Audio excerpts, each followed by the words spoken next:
All right, we're live. This is the 2015 November 9th e-NABLE R&D Hangout-On-Air, and it looks like we have a full house pretty quickly on. So I'm going to go post that we're live. Dean wanted to share something with us, but he got dropped off. I'm back. Oh, are you? Okay, good. Do you still want to show your hand that you were going to tell us about? Or sure. Happy to. I'll let you have the air first then. All right. Here we go. This is a hand I've been working on. It has modular fingers that just pop out. It has a mesh palm that is also made out of flexible material. Nice. The hand itself, there we are. Hard to see myself. It works just like you would expect, but it has a couple of innovations. The fingers are all printed as one single unit. You can see the oval has one monofilament connector. Because they're modular, they'll fit in almost any size hand. So I have, for example, this finger here is a 110% finger and a 125% palm. I put a 100% finger, which is the basic unit that we measure from, in the same palm, and I put a 135% finger in the same palm. What's nice is you can approximate the lengths of an average hand, and it looks a little more natural, even though it will never look like a hand. It's it's better than some. Another feature is the thumb is on a hinge. So when the hand is open, it opens wide open. Let's see, how can I get this to you guys? There we go, wide open. And when you close the hand, it closes towards the palm, and then will open wide again. Kind of nice to be able to get things in there and then squeeze tight. The mesh palm is made out of the same material the fingers are made out of, and it is incredibly strong. I have been working on this stuff for a while. This is something I made the first time that I presented here. I have been stretching this like crazy, and it hasn't broken yet. I'm really impressed with this material. It's thermoplastic polyurethane, TPU. Oh, right. The palm is a modified osprey to make the joints so they are modular. If you ever broke a finger or needed to replace one, they just pop right out. The thumb hinge,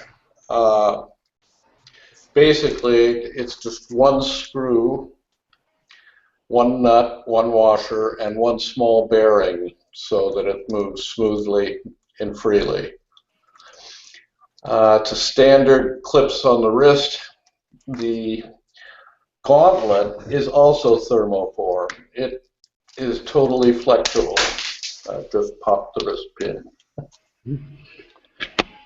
I don't like our wrist pins. I like to use hardware, but there you have it. Anyway, right. It also has... The pins are useful when there isn't hardware available. Exactly. And it does work. But anyway, the gauntlet has a whipple tree.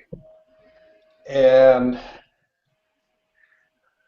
the whipple tree joins two sets of fingers separately, so that you can get an adaptive grip in here. So if I put one finger in here on one finger, the hand will still close and grip that one finger. I take the middle two, that'll do the same. The hand will still close and grip the other fingers. The gauntlet being flexible as it is, there's only two attachment points, one to the whipple tree and one directly to the thumb. And flexibility allows it to fit a variety of wrists. very easily. Again, it's the same thermoplastic material, and it is remarkably strong. There is no breakage. With the hard plastic units, I've always had a problem with breakage along some of the planes of problem. Right. So anyway, this doesn't break. I have one that's printed with no infill that I'm unable to break. It's just a single layer. Yes, question, sir. Trouble. No, no, I'm just commenting. Okay, good. Like the you showed us the bracer last week or 2 weeks ago, and Yes. I was impressed by it then. I like the flexible material for a bracer, although I could imagine that the pins on the hinge could get a little awkward pretty easily. But the flexible material on the bracer means that it's going to fit a variety of arms a lot better, and I do like that. Exactly. And I love the finger designs that you're playing with. Yep. The place where I'm going to go work next, I would like to make some adaptive devices that will fit into the loops of the fingers and the thumb, so that if you wanted to hold a pencil, a screwdriver, it could just fit right in. That's and awesome. These together are incredibly strong. They are flexible, but as a unit, when they're under tension, they hold their shape. They're very effective. Right.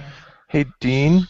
Yes. This is Jeff. What are the characteristics of TPU as far as the porosity and how clean it stays and all that kind of stuff? Do you know? I don't know how clean it stays. It's so far, this white one I printed several weeks ago doesn't seem to have accumulated any dirt thus far. I have played with it a lot. Okay, and I was also speaking from the standpoint of, like, ABS. They say if you don't vapor treat it, that it's still very porous. You're not supposed to use it for food and things like that. I would imagine this has a degree of porosity in that characteristic. I wouldn't use it for food necessarily, but it washes clean. That's the big thing. How does it hold up with moisture? Holds up great. Once it's been printed, it is hydrophilic until it's printed. But after being printed, it seems to be just what it is, strong, flexible material. Cool. Yeah, it's very cool. I'm very excited about it. What are the printing temperatures for it? I print this at 230. Okay. And get very little stringing, ooze, anything. I do get some angel hair stringing, but it's very, very light. I hit it with a heat gun, it's gone. Nice. Cool. Is it a Tallman product, or what is it? Who'd you get it from? This is Scene Smart. Okay. SAIN Smart. Yeah. And if you can see the texture, it's very pleasing to the eye, and it has a great feel. It feels very comfortable, unlike the hard plastics. And I'm pretty pleased with this stuff. Cool. So what I have posted in the R&D forum, I've posted the Thingiverse connection. All the files are on Thingiverse now. And so if anybody wants to print it and try it, has questions, I would love feedback. What I can do, Trouble, is put the link in the message in a moment here when we move on, and then I'll come back and put the link in. If you give me just a minute, I'll post a link to the Google document. If you wanted to post it directly into that, that would be fine too. Okay, I have to look it up because I don't have it here in the moment. But I will do that. We posted it the last meeting. We posted a link to the material, I think. To the TPU perhaps, but not to the files. These are the actual files, STLs, to print Oh, your right, own. right. Okay, that makes sense. There's only 14 total parts per hand. You don't have to assemble the fingers, and because it's an osprey with the channels, it just threads through. It's incredibly simple to put together. That's awesome. I've used crimps here at the Whipple and at the fingertips because they're so much easier than the knots. And the finger hole keeps the crimp inside, so there's no, I don't know if you can see it there, there's no danger of breaking anything or scratching with it. So it's pretty cool. Any other questions? I'm going to look up that link and post it, and then Trouble can post it for you guys later. But I don't want to eat up much more time if you don't have questions. I know we have a lot of people tonight. No, that works. Nice work, Dean. Thanks. It's been fun. Yeah, my compliments. You know, it's funny. As you described this hand to us, there's seemingly no end to all the features that you've thought through that it has. I mean, you just keep talking, and it's a constant flow of great ideas. I really like the hand. I like the hand. I think it has a potential, and I like some of the features with the hinged thumb. Gives you a better opposing grip strength. Mm-hmm. It gets it out of the way, but puts it right in there as well. The flexible gauntlet, the flexible fingers. Would it be possible, if I were to send you hardware for what I'm working on, the phone home application? Yep. Do you think you could integrate that into your hand? It would integrate just the same. It's an osprey palm. So, okay. Or if you mount it on the gauntlet, we could just print them out. It's not hard to do with less. Yeah, we could use your existing model for your current bracket that you're using to mount that, and we could probably print that gauntlet with the same material that he's using and get the flexibility. I'd wonder if your dovetails would stay in place with flexible material. That's a concern. I haven't seen Les's mount, but there's no reason the flexible material can't be printed hard. I mean, I can print it with 100% infill. This is only 25% infill, and it's quite rigid until you need to move it. But I don't, or mounting right on top of the tension adjustment. This is hard because the tensioners are PLA. Right. So this is very rigid right here and very flexible beneath it. So I don't see why we couldn't do that, Les. It would be a design effort if we could figure out, I mean, do you want to put it on the palm? Do you want to put it on the gauntlet? Do you want to put the battery and the circuit board separate? You know, everything's up in the air as to how to do it at this point.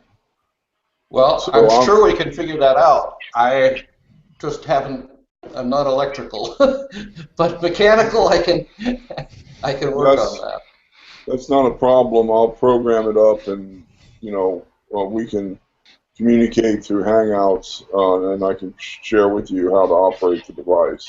Yep, I put you on my list, so you're already in on Hangouts. I just haven't talked to you. I'll expect to hear from you anytime. I'm available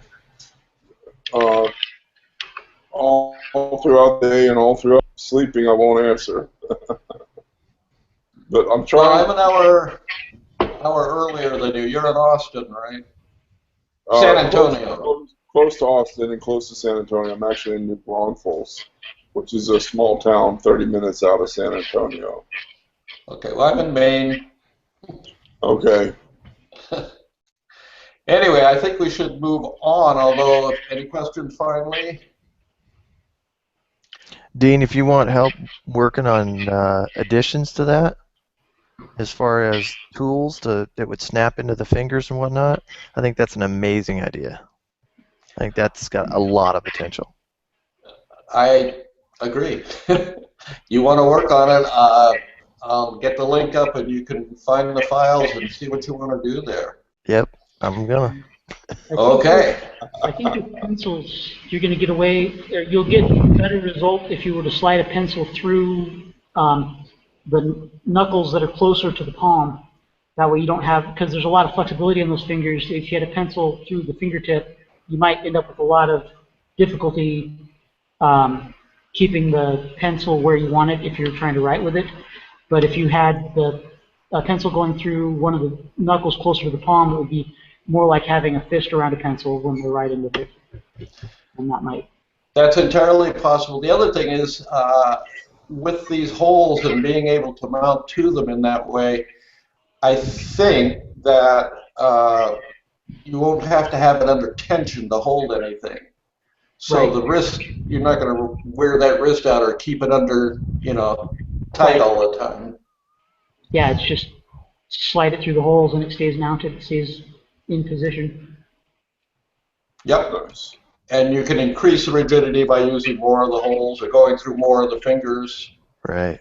You could go Right. through 2 fingers here and the thumb going a different direction, and you've got an angle with whatever your adaptive device is in the middle that's very firm.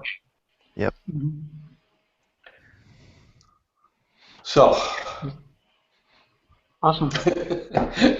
Nice. Nice. So, See, when you bring new toys, Dean, everybody gets excited. Well, hey, I get excited. It is cool. If anybody wants one of these to play with and doesn't have the ability to print it or is interested in testing it in a more beta form than I've been able to, I'd be happy to send them one. I may be talking to you later. Is that Justine? No, that's Lydia. I may Lydia. be talking to you later. All I got was your symbol. Sorry. her camera's off. Is that better? There you are. Hello. Hello.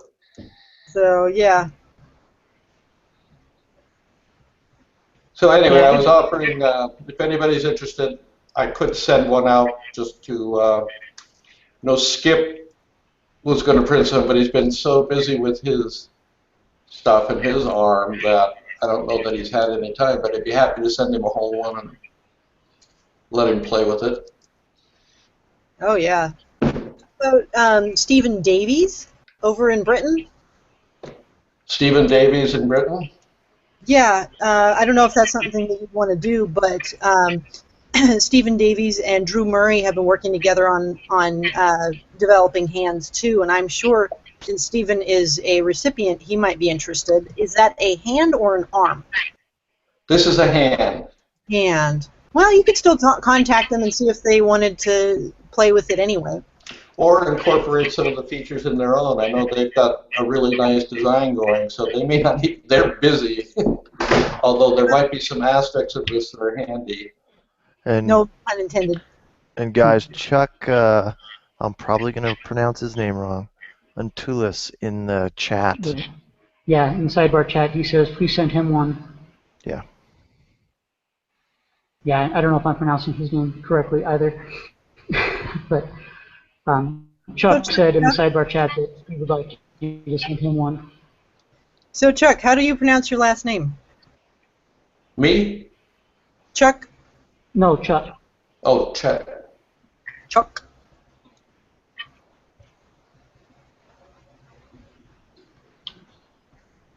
Oh, well. I'm not gonna. Yeah, we'll try it later. I don't know if you guys realize or not, when I was doing this in the last meeting that we had, the sidebar chat is really delayed. Hmm. Because I would answer your questions right when I'd hear them, Oh. and then it would be a considerable amount of time before Lydia or Treble noticed or was like, "Oh, Jeff just said something."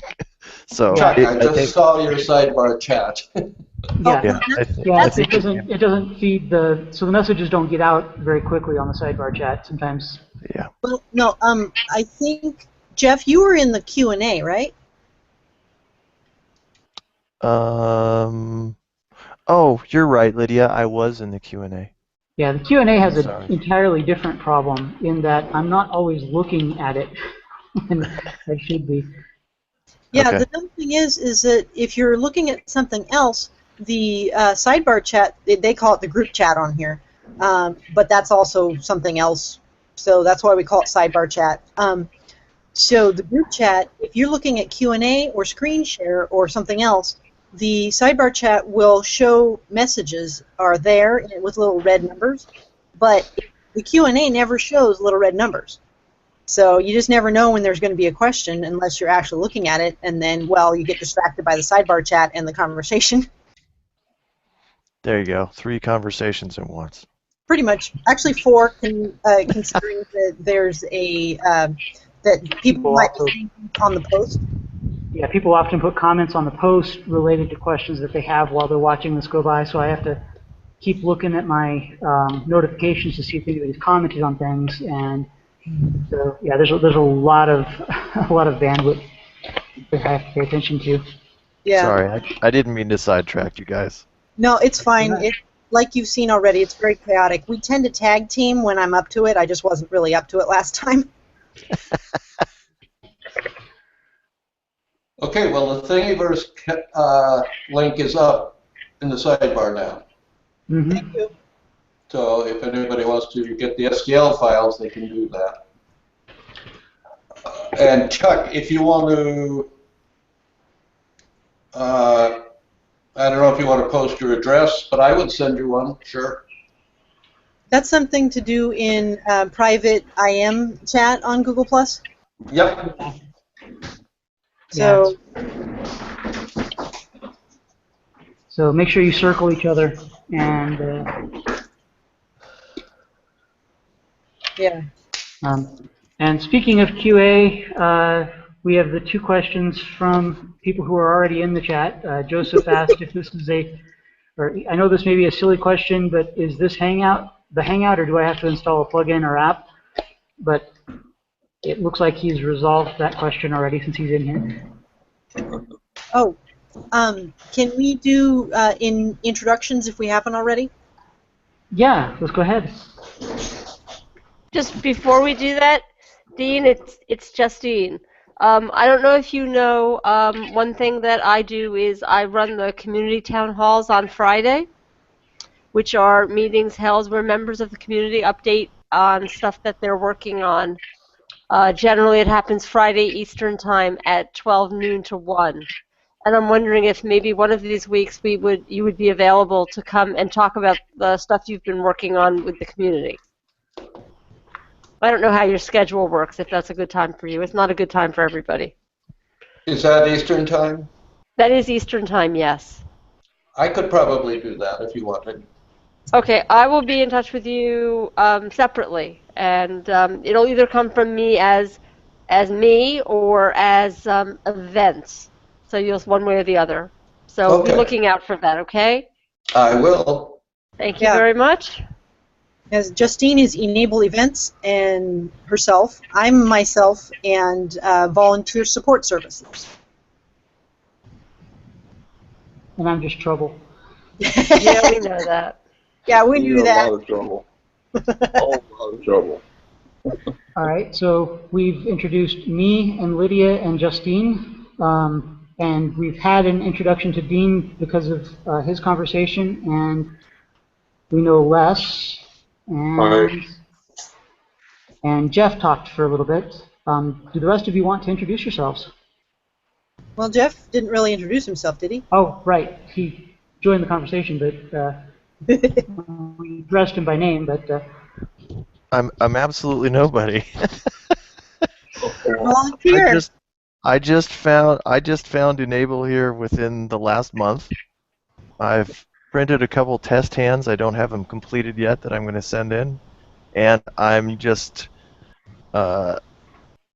extremely excited about the idea. I think it's just amazing. And once Trouble had sent me an invite last week or 2 weeks ago, whatever it was, to the last R&D meeting, yeah, I was just, I don't know, kind of jazzed by the whole thing. It's a lot of fun. Excellent. Excellent. So you would be a fabricator and a volunteer. You bet. Mm-hmm.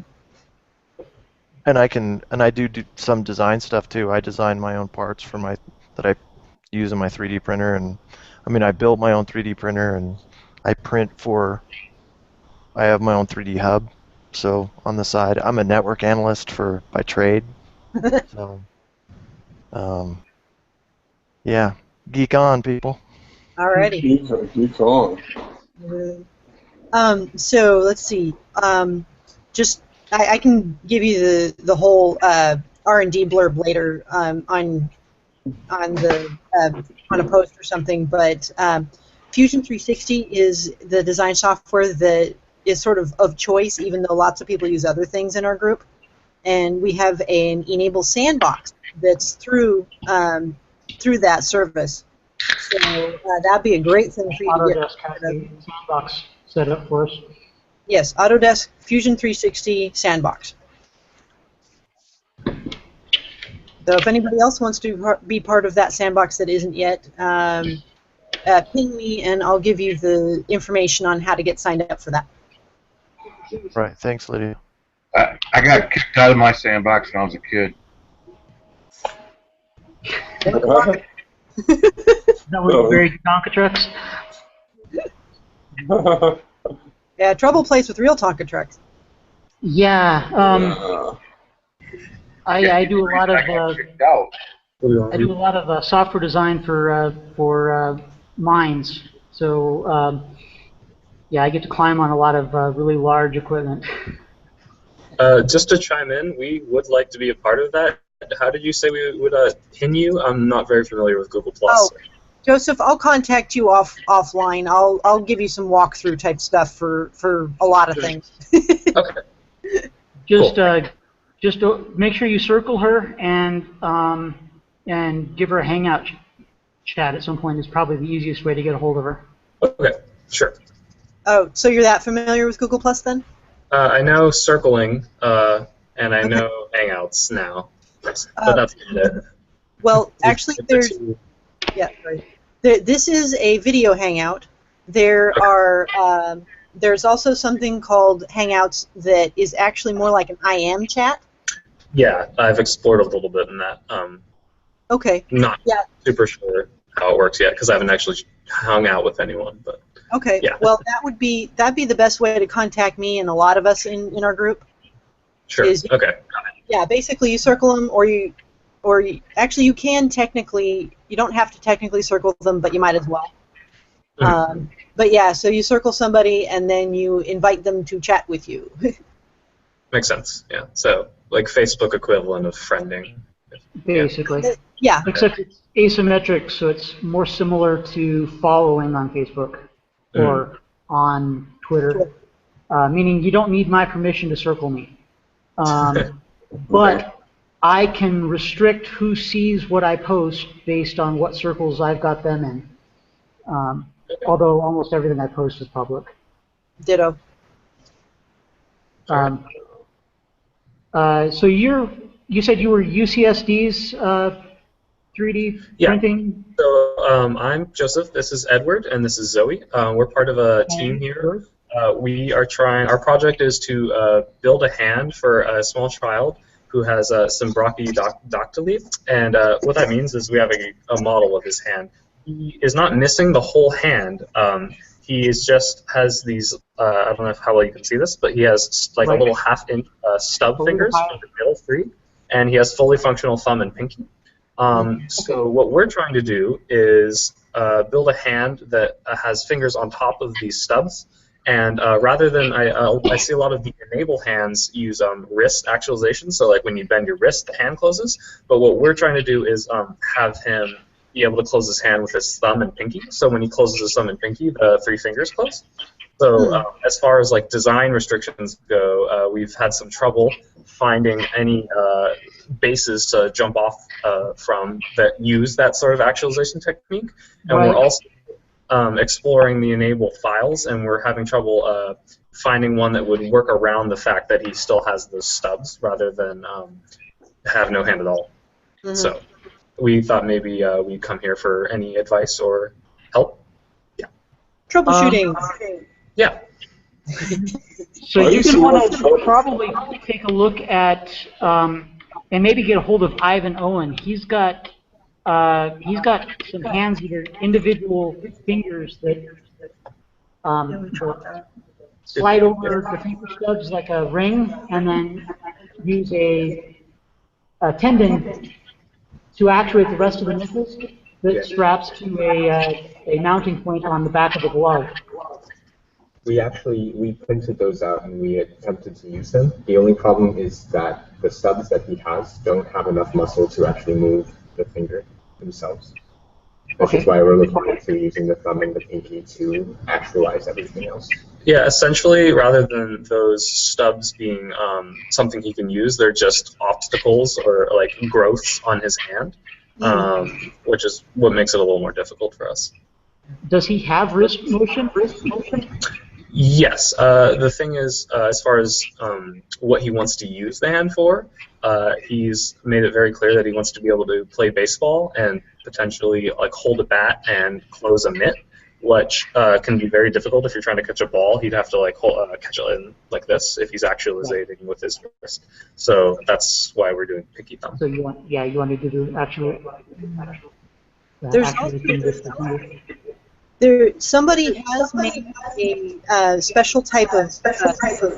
I'm sorry. There's some echo going on. Yeah, I can hear that. I'm going to mute you briefly, Joseph. You can unmute yourself. Oh, that works. Yeah, go ahead and unmute yourself when you're ready to talk again. Oh. Yeah. Well, the reason why Ross has designed a couple of different baseball catcher's mitts that are actually pretty cool. It might be worth taking a look at those if you get a chance. You probably can search for Bob Roth in the sidebar. Or if you're on the main e-NABLE Hangout site, let me.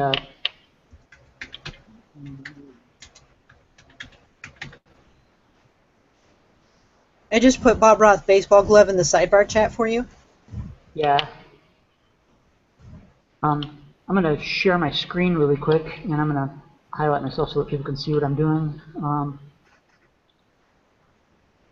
So if we've got...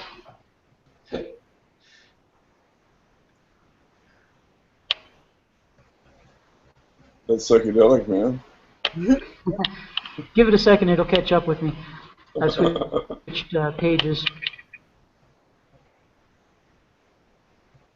I have a thought. I'll wait until later. You want to write it down so you don't forget, or you got it? I got it in my steel trap mind. So you can see I've got the e-NABLE homepage up on the, and there's a search bar on the left-hand side that I've just clicked in. And if you were to type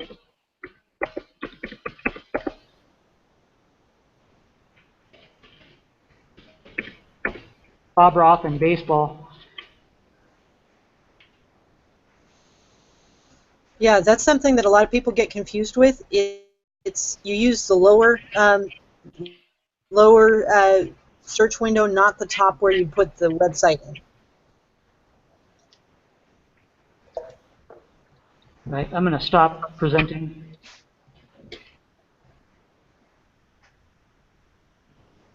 So, were you able to follow all of that? Were you able to see what I did? Yeah, no, that seemed pretty straightforward, and we should be able to recreate that situation. So yeah, that's good.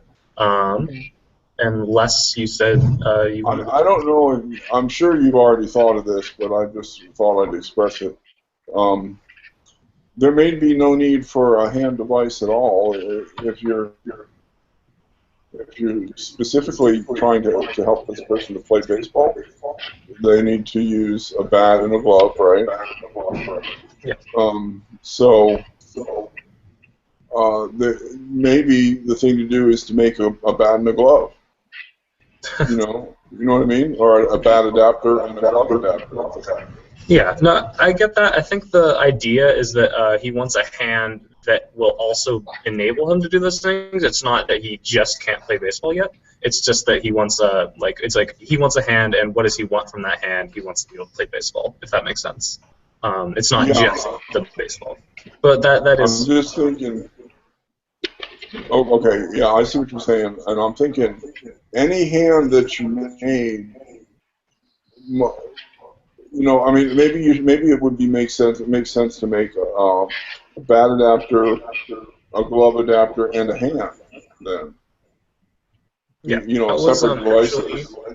Yeah, we were thinking in the long run he'd have separate hands for each action he wants to perform. Like I think another one he wanted to do was run on the monkey bars, and that's significantly different than holding a baseball glove because you need much stronger fingers to support all of the weight. So like end goal, like once we have like maybe one or even two hands completed, then we can like make a different one for every activity that he wants to do. So that is definitely something we've thought about. Yeah. Wrist Okay, you're way ahead of me. Whoa, it's a good thought. Oh, thank you. Wrist actuation is probably going to be helpful when you start doing the hand for hanging on monkey bars and such. Yeah, I'm not sure which hand design you would want to work with for that, but yeah, the Ivanhoe fingers is probably a good place to start with your design. There's probably not a difficult way to actuate those fingers using the pinky finger. I'm not sure yet what the best way to make that work is. Maybe. I have a thought.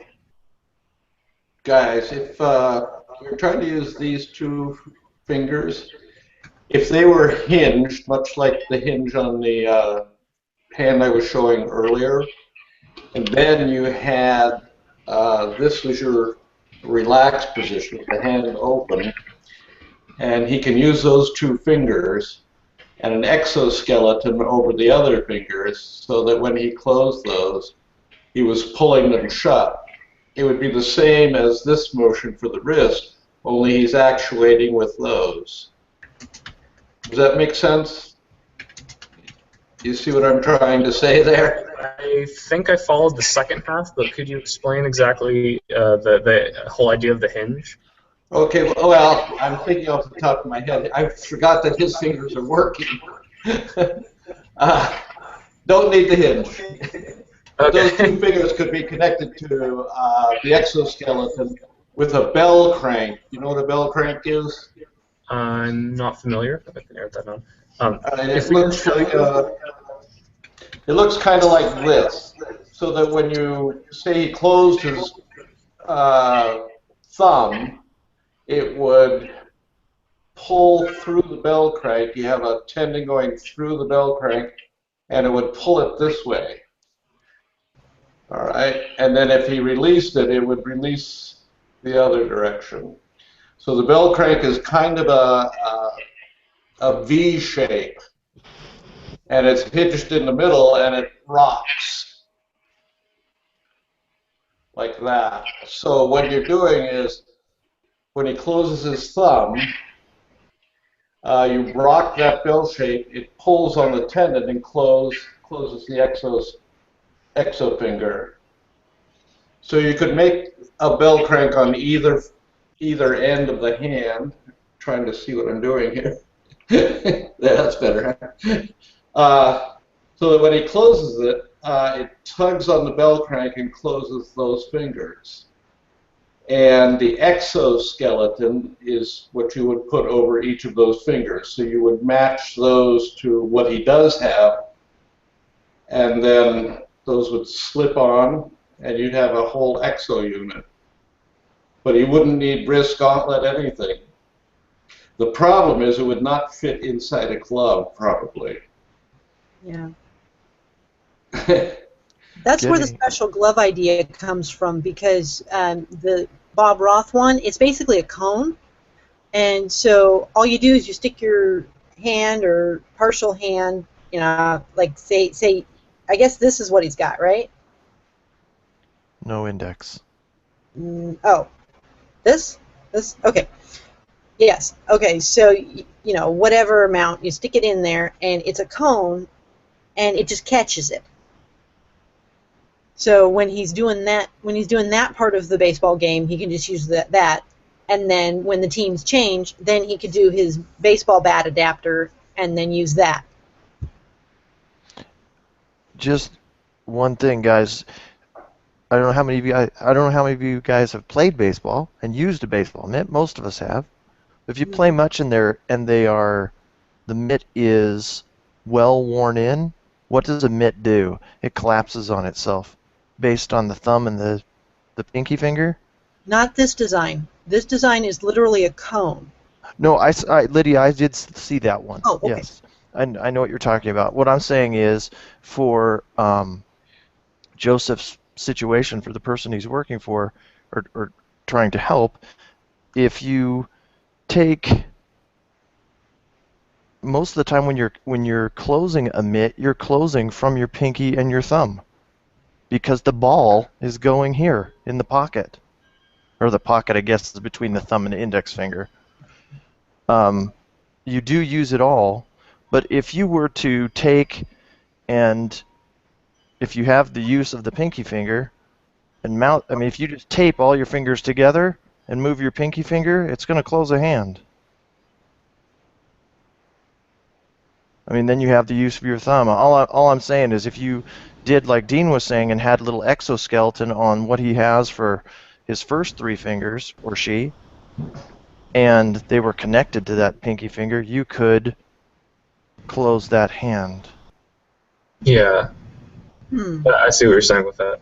I mean, it's they're not going to be open like this, and you're not going to have the ability for individual finger movement, but I don't think that's what we're talking about here. Yeah. And I believe you would have more strength than trying to actuate with your thumb and your pinky and having the string mechanisms. I'm not sure of that, but I know that's one of the things that seems to be constantly talked about, is getting that finger pressure in the e-NABLE hands.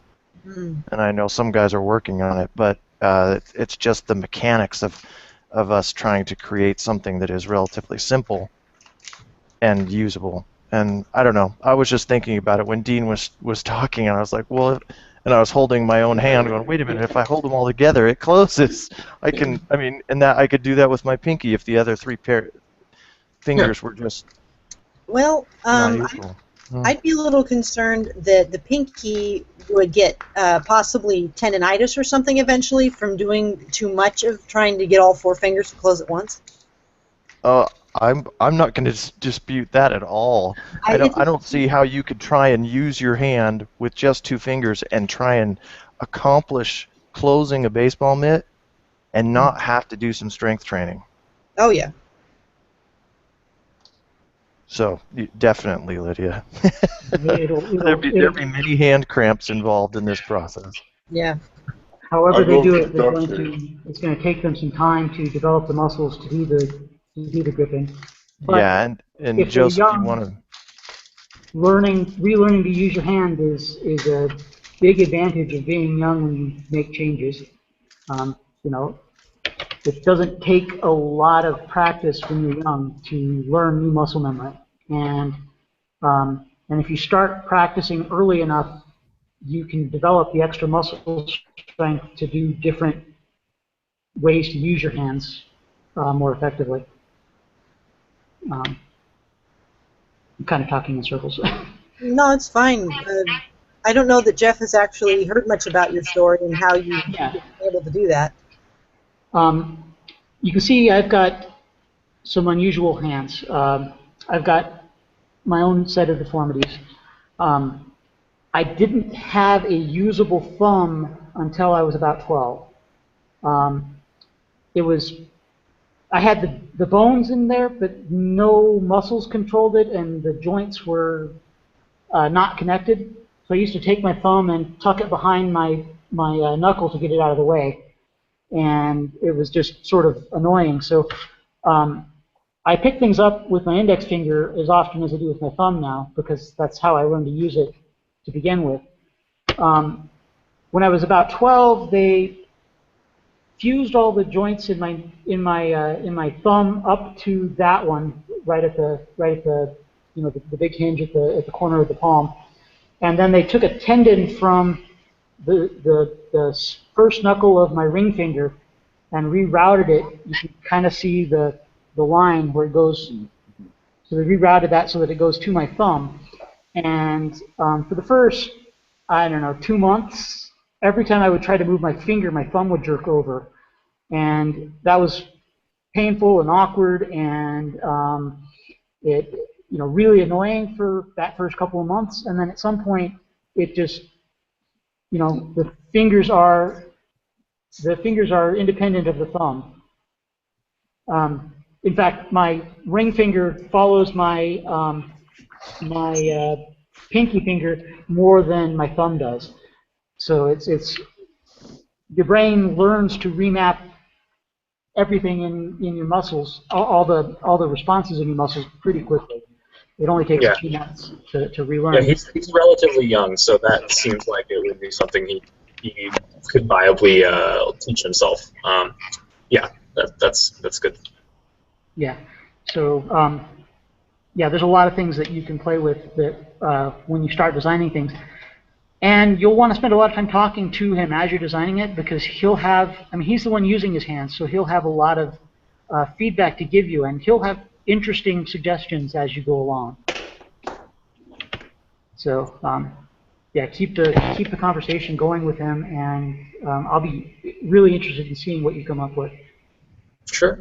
Okay. Anyone else have any more input on anything? Did the files? Is it this thing or? There was something else that came to mind when we were talking.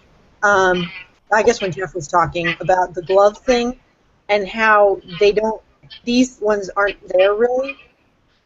What about sort of the non-functional prosthetics to stick on those areas? So, or maybe even like a web or something, just something to add some more strength to this spot. Because of the fact that all you're doing is this, and you don't really have this to kind of push on. I was just thinking maybe there'd be a way to add back some, maybe a little bit of a curl or something. Do you guys know what I'm talking about? I think I do, and actually that just reminded me, Dean had on the palm that sort of malleable mesh stuff. Do you think that would possibly be something that could work, except on the back of the 3 prosthetics? Because that seemed like a sort of like web design that could hold it together and give it maybe some sort of form. Yeah, we do have a few web things. I think maybe they mentioned it when I was gone. I heard something when I was away from the computer about things to deal with little hands, and so the thermoformable mesh is what you're talking about, what you've seen. I suppose you don't have to thermoform it, but it'd be nice to be able to thermoform it in kind of a cup way so that it could help with this area right here. Now he was talking about flexi being used as a mesh. Well, we have PLA thermoformable mesh. Yeah, the one that Dean was displaying was made with flexi though. Oh, okay. Yep, the PLA is thermoformable, so you could make the shape. Yeah. But it isn't flexible once it's done. Oh, it has some flexibility, doesn't it? Well, thing is, it doesn't. Maybe I'm wrong about this, and this is something that Joseph and his colleagues and the recipient can kind of test out or work out. But the idea would be, these guys move around because they're available. But since these aren't there, you would want to have something in a shape similar to a baseball, so that when the baseball comes into the cup, into the part of the glove that forms that little spot thing. I wish we had I guess we should probably have a glove picture up or something while we're talking about this. How about a net mesh flexible over this area that extends that and makes it big enough to hold a baseball, and actually attaches with a flexible attachment to either of the two working phalanges? And I don't know, that might be an interesting flexi thing to think about. Yeah, you could actually wind up if you maybe you could come up with something that instead of just helps him play baseball, augments his baseball playing ability. Create controversy on the. Yeah, I don't know if that's against the rules or not. But, Yeah. Well, But see, I would. Oh, I'm sorry.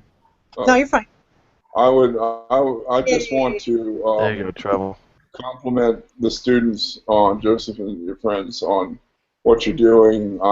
In my own life, it wasn't until 2 or 3 years ago that I finally caught on to the fact that all this thinking and idealizing about making the world a better place means nothing if you don't just do it. Right. And that's what you're doing, at a comparatively young stage in your life. So you have my compliments. Thank you. Thank you so much. So now that I look at it, I think it would make more sense to have at least one sort of,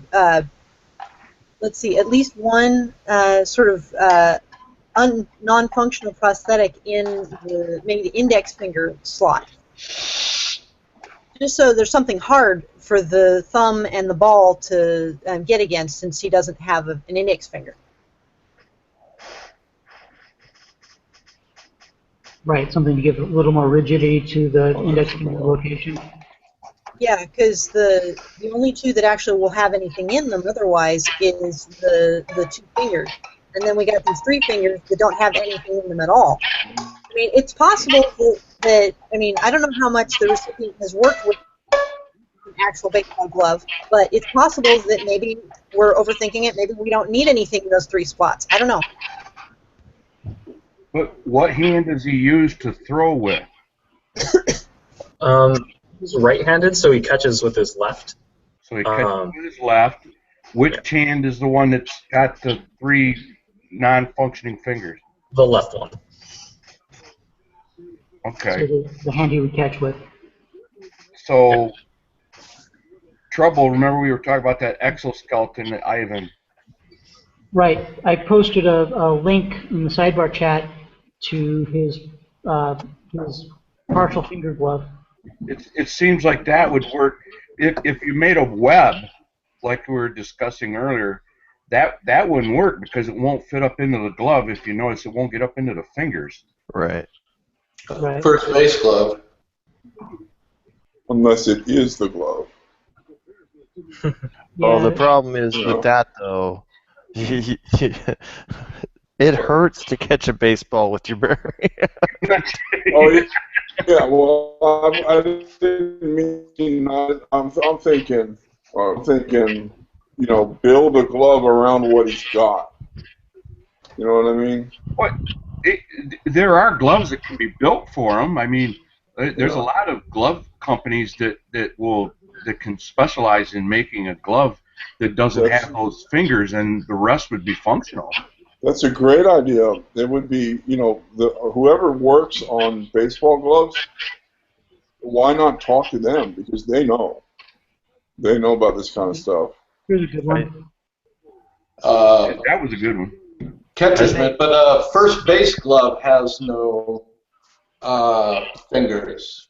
Yeah. Just a mitten, basically. Well, it does. It does. First baseman's glove has your bottom 3 together, index and finger. I played first base. You could do it. So if you've got the bottom 3 together, which is 1 functional and 2 non-functional, and you've got your index you may not need and the thumb, so that's a big flap, right? Yep. That might work. It might. without anything. I don't think it addresses Joseph's recipient's request that he has a working hand, though. Yes, that's the point. You're right, Jeff. Yeah. Those are all great ideas, though.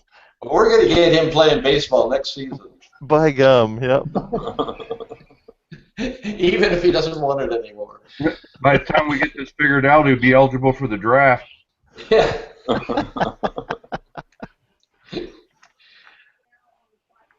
Yeah, so those all sound like really great ideas. We're definitely going to look into a lot of those. We'll contact Lydia for sure for the sandbox stuff for Fusion 360. And I guess we'll probably try to do another hangout if we get some sort of something working, especially if it's based on your ideas. We definitely want to share with you. So yeah, we'll definitely keep you updated. Thanks so much for having us. Show&Tell. Cool. Yeah. Joel, did you check that link that Joel put up? Yeah, we have the link, and we'll Where contact it you. shows the 3 pieces going over the top of like the stubs of the finger. Yeah, You see that one? when I first brought it up, they mentioned that they had already seen it at some point. That looks like a viable way of making it work inside a glove. We've gone through and tried to make a prototype using the Owen replacement finger. The only problem is that since his finger, since the stubs that he has don't have a lot of bone or muscle in them, what ended up happening was that the fingers would just fall out of place since there's nowhere to attach them to the base of the hand. Okay, I understand it. It sounds like you're saying that there's not enough bone there, so there's no support for that right there? Okay, now I see. All right. That makes it tough.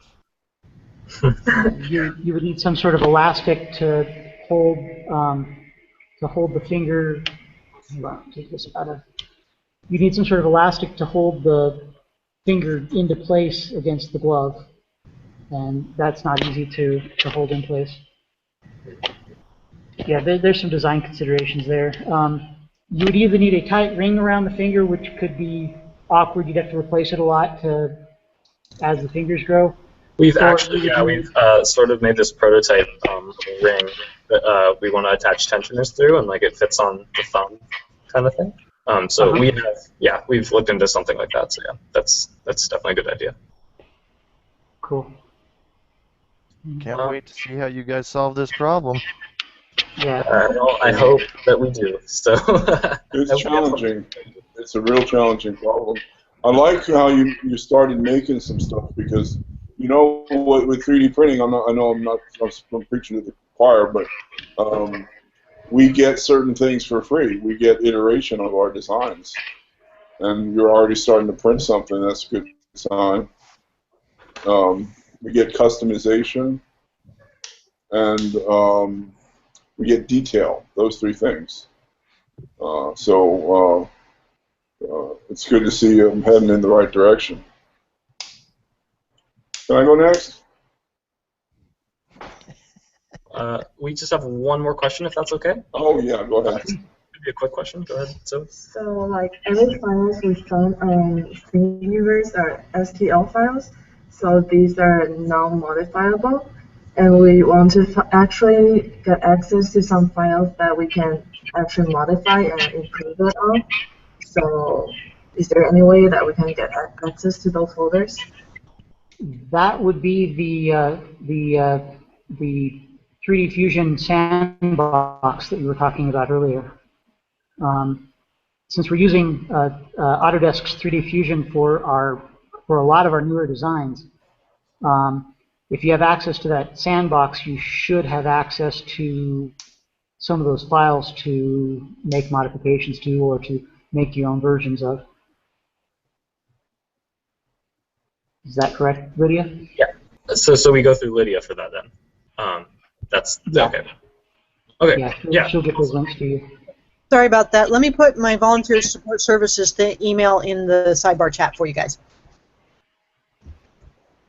Yes, please.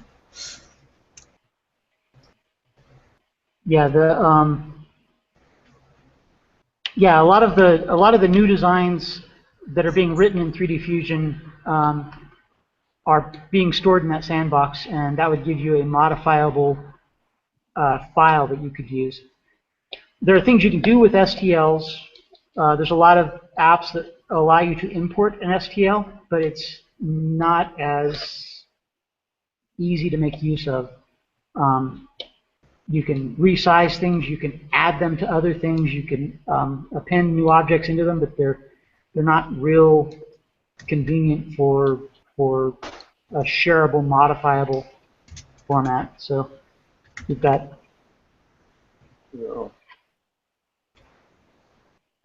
a lot of discussions that go on periodically about what file format we should be sharing things in. So Lydia posted her email address in the sidebar chat. Go ahead and grab that if you get a chance. Yeah, we grabbed that. Okay, awesome. So yeah, that looks like that's all. Yeah, we have. So thanks again so much. We really appreciate it, and we'll try to keep you updated. Okay. Is it okay that we leave early? Is that allowed? I don't know if we should. Absolutely. Okay. We're a full house, so if you guys pop off, there'll be room for somebody else to hop on. Yeah. Right. And also, if we want to like go back and watch maybe like what Les has, because we're not here, it's like recorded, right? So it is. It'll be. Okay. It'll be watchable from the same page that we posted the comments on, where you had the link that you used to get into here. Mm-hmm. Yeah. That way. Then we can laugh and point and make funny faces at all my silly remarks. Aren't we already doing that? Yeah, you guys have no shame. You already teased me for. I'm not making funny faces. Nobody does. Nobody does. That's good job. Yeah. I was born with a funny face. All right, thank you for thank sharing, you so much. sharing that. It was great. And we'll keep you updated. And no video on. Yeah, Joseph, did you see in some of the communications I've given you that that there is an events section that you can go back and watch pretty much every event that either Trouble or Justine has done? Yeah, I believe I've been linked to that page. There's a category on the left-hand sidebar that allows you to look at like just the recorded Hangouts on Air or recorded chats, and that's one that's really easy to go back and watch just the things that we've been talking, or just the events that we've already recorded. Mm-hmm. Yeah, definitely. I think I can find that pretty easily. I've been linked to it before. So yeah. Okay, cool. Awesome. Thanks. Cool. Bye, everyone. See ya.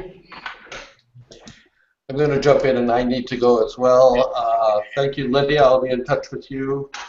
And thank you all. I got to run. We love you. Thanks for I love that alternate finger design. It's ultimate. Sounds like I can make a frisbee. You throw a frisbee. I'll talk to you too, Les. All right. Awesome. Bye. Bye. Scooting. So. Right. It's you, Les. Okay. Well, I want to pay other compliments to my partner in crime, Chuck Ontoulis, which I have no idea how to say his last name or spell it. Actually, it's not that difficult. But Chuck was helping me out with the Wi-Fi stuff, and then we got kind of to a point where it's ready for beta testing, and Chuck is like, "Well, what do you want me to do?" I'm like, "I don't know." And then we said, as we concluded in the last Hangout, we actually have 4 areas to cover, 4 separate areas. We've got Wi-Fi, we've got Bluetooth, we've got regular USB communications, and we've got phone, actual cell phone. There's modules you can buy for that. So I said, hey Chuck, why don't you take one of those and run with it? and we'll be side by side, each running our own show, and Chuck chose the Bluetooth. So he's learning it. He's bought Bluetooth hardware from Adafruit. He's talking with Ro about the API that Ro made, and he's running his own show, and it sends me an email once in a while so I can follow what he's doing. Chuck, you're here with us. Is that Chuck? My Chuck? It is. Okay. If you have anything to say, I'll be welcome to say it or type it in the sidebar. Meanwhile, I'll talk about the Wi-Fi component. I'm very happy and excited to have test subjects. We have Ethan, who I'm still learning people's names. Melinda Brown, is that right? Is Ethan's mother? What? Melina. Melina. Okay. She spoke with me and said I should get kits out to Ethan and Peregrine. So I have them right here, right over there. They consist of an ESP8266 Huzzah module and an FTDI friend programmer, 2 of these cute little short USB cables that are the right kind, the micro B and the mini B, for connecting to the parts I just described, and a battery and a battery charger if they choose to use the LiPo batteries instead of the AAA batteries that I have set up in the STL file. So these guys are makers. I'm hoping they themselves will figure out ways to integrate the electronics into their physical hands, especially Peregrine, or they can print the design for the Raptor Reloaded that I posted on Thingiverse. And I have yet to write instructions for them to do that, and I'm going to mail the kits out in a few days. I still have to program them and solder some resistors on, and that'll be done. On the other frontier, we have, what is her name? Wait a minute, let me call up my notes. Jen, and let me see what I put. Jen Mankoff. I'm sorry, Jen, I haven't spoken with you in over a week, and my short-term memory is not that good. And she has a team of grad students. We're supposed to start meeting on Friday afternoons, one of these Fridays, and I sent her 2 hands, 2 sets of electronics. One hand has got only the battery monitor, and another hand has a rubbery, flexible sensor that can be used to detect when the hand closes. Ro's API is still in place, so they can have something to bounce the signal off of, bounce the messaging off of. And that's about it. I kind of took a little break. I was getting saturated after 3 weeks, 4 weeks of heavy-duty work on this project. I was kind of burning out a little bit, so I took a break, and I just ordered these parts through my sister-in-law, and my family pays for me to have a little parts budget, a couple $100 a month. So, the cost of this will be zero for the recipients, and same with Jen's stuff. Although Jen mentioned reimbursing me, either way, it doesn't matter. and I still have to program and solder resistors on these kits that I'm mailing out. That's about where it stands right now for the e-NABLE project.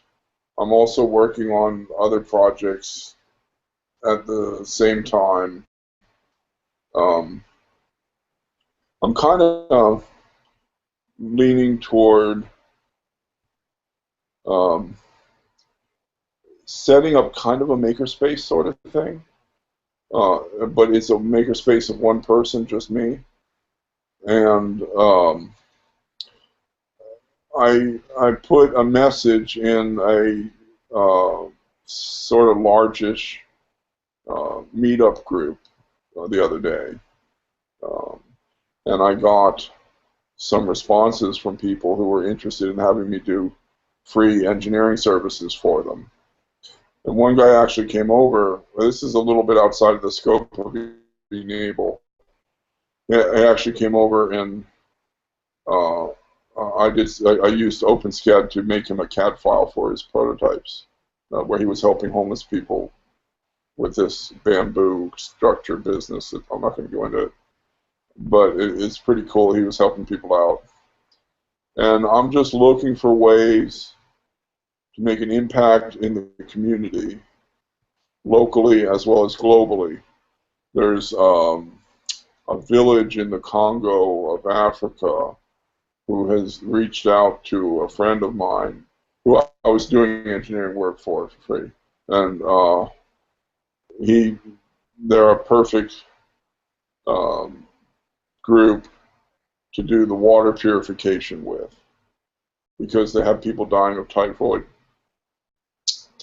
because they're drinking impure water. So I'm working on that. But I've gone way off topic, so let me stop now. Is there any questions about the Phone Home project?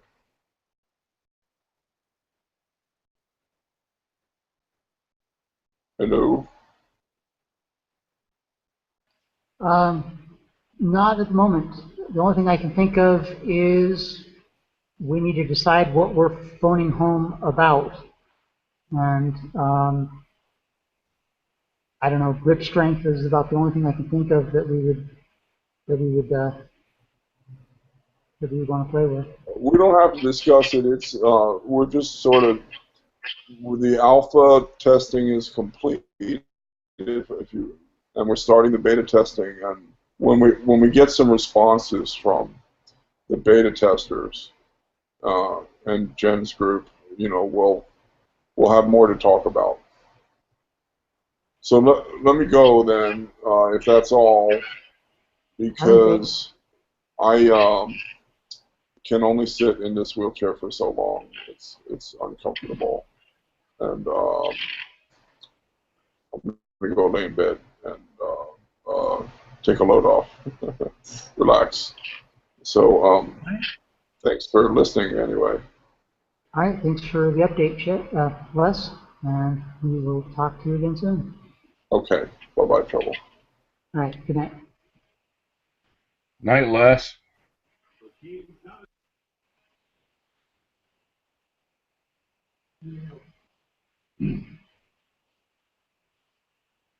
Let's see. Anybody else have anything that they wanted to bring up or anything they want to share?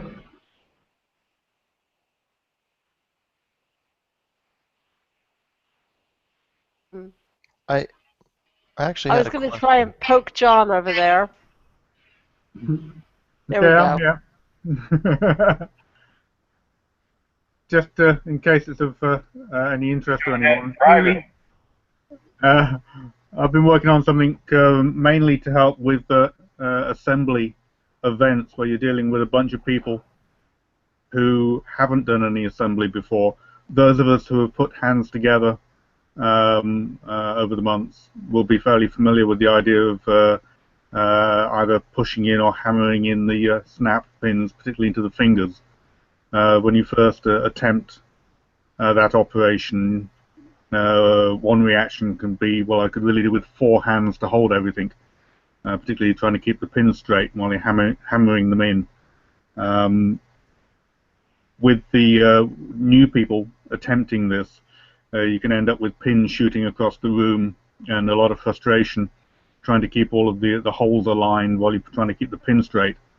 So I put together a jig that I put up on Thingiverse earlier on this afternoon, which will hold the proximal and the fingertip properly aligned so that the holes for the pin are in alignment with each other.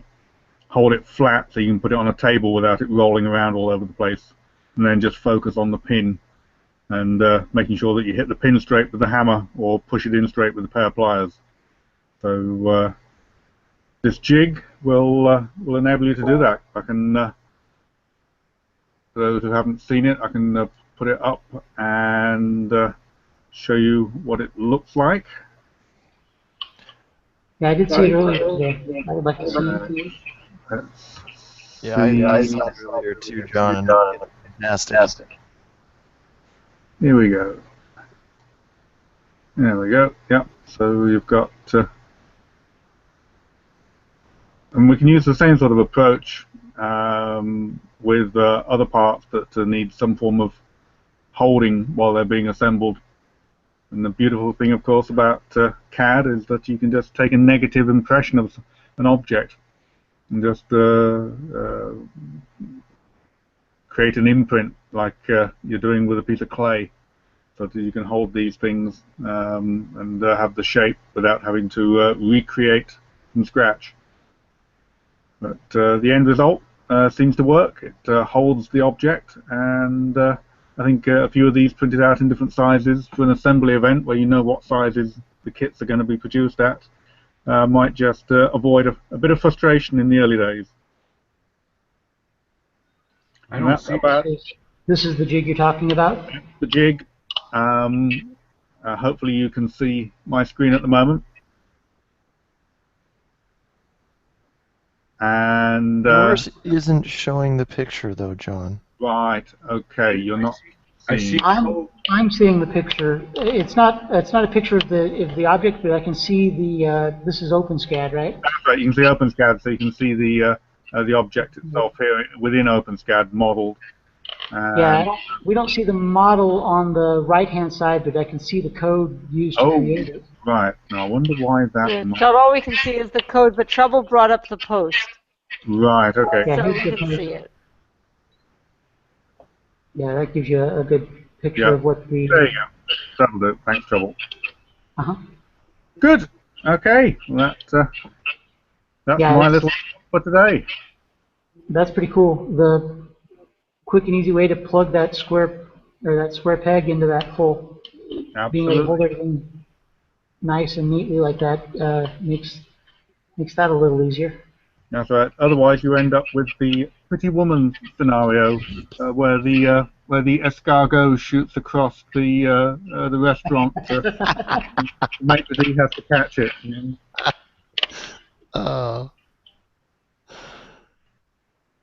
Okay. Thank you very much. All right. Did you have something you wanted to show too, Jeff? I didn't want to. I didn't have anything to share. I did have a question. I'm trying to remember what it was because John's thing. I saw that earlier today and thought it was a great idea. Right. Oh, what the heck was it? Oh, can you guys hear that? Yeah. Somebody's printer. Dang it, what was I thinking? See, Lydia, you should ask me to write it down. I guess so. Because it's totally escaped me. I'll think of it again. I'll ask later. Yeah. What you can do is, I bet you, as soon as you stop thinking about it and you relax, then you'll think of it. No, probably. That's what happens to me.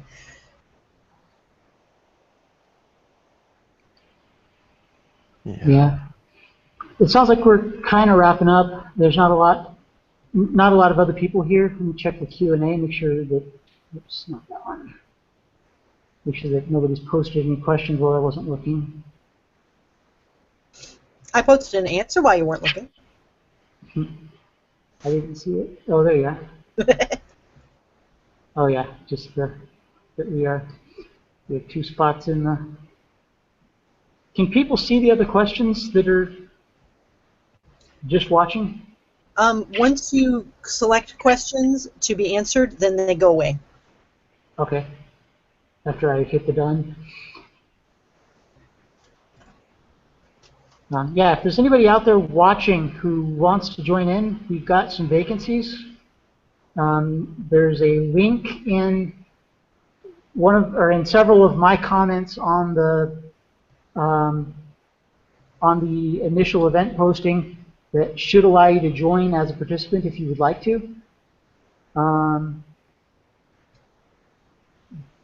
But I don't know that we have a whole lot else to say tonight, and I'm actually starting to think fond thoughts about food. So, yeah, if you remember later what you were, what question you had, Jeff, feel free to ask me offline, or post a Hangout directly to me, or even post a comment on this Hangout, or post a new comment thread, a new posting to the community, and we'll try to respond if it's something we have a quick answer to. Okay, thank you. Yeah, because when somebody says something new on that post, everybody that it went to, they will see it say there has been new activity on this post. Right. Right. Can I just throw one last pair of questions in for this evening? Please. I am tackling the building of a cyborg beast for the first time. I've never built one before. I have my very first recipient requesting one. Now,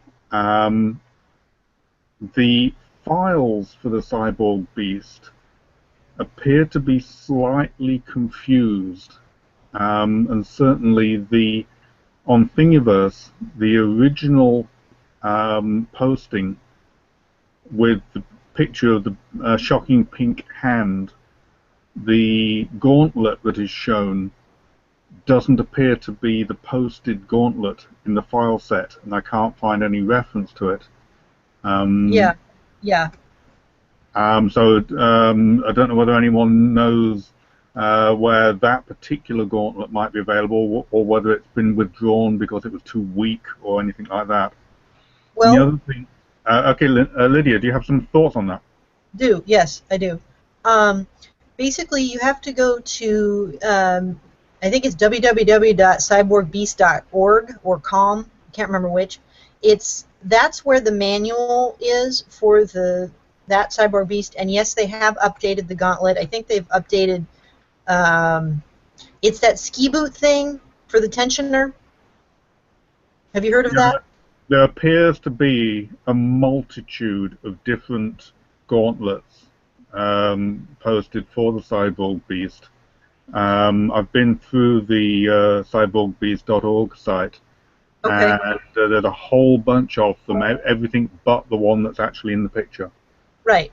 They need to update the picture for that, and also it could be that they're just getting so busy that they can't update everything, and so other people have run into confusion about other things, and possibly even your similar problem. And so basically, at this point, I'm pointing people to, gosh, I can't believe I can't remember his name, Mark Petrikowski. I would IM him through Google Plus and ask him your questions about the cyborg beast, because he's the design lead at this point. Good, because I was having also a problem, which I'll probably raise it with him as well. The fingers don't, the STLs for them, even if I process them through NetFab, I can't correct them adequately to actually be sliced. Yeah, I think this is a beta tester type thing that he would be very happy to know about. Beautiful. Both issues. I will look him up. Yeah. Do you want me? Is he in your circles already, or do you want me to pass on his profile to you or something? If you could pass on his name to me, that would be fantastic. Okay. John, sorry, I have his information because I've been dealing with him with the internship stuff. I'll get it to you. Okay, no problem. So don't worry about it, Lydia. I can get that. Thank Okay, you. thank you. That's ironic. Your own wife had the answers to your question. That's right. Yeah.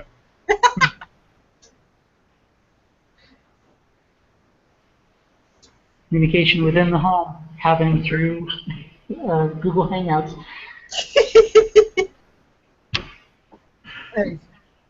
If Google Hangouts had existed, I might have been able to save my marriage. All